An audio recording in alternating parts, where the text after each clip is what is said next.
ప్రసిద్ధ బౌద్ధ నాయకుడు డాలై లామా తన ఆరోగ్యం గురించి కొన్ని ఆసక్తికరమైన వ్యాఖ్యలు చేశాడు.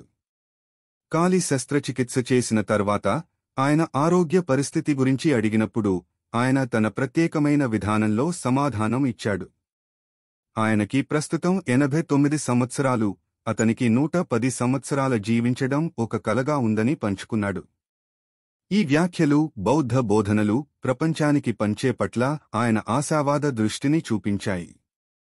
జూన్ నెలలో డాలై లామా కాలి శస్త్రచికిత్స కోసం న్యూయార్క్ వెళ్లారు. ఆ తరువాత కొంతకాలం తన అనుచరుల నుండి విరామం తీసుకుని సెప్టెంబర్ నెలలో తిరిగి తన ఆశ్రమం ధర్మశాలలో చేరి బోధనలు కొనసాగించాడు.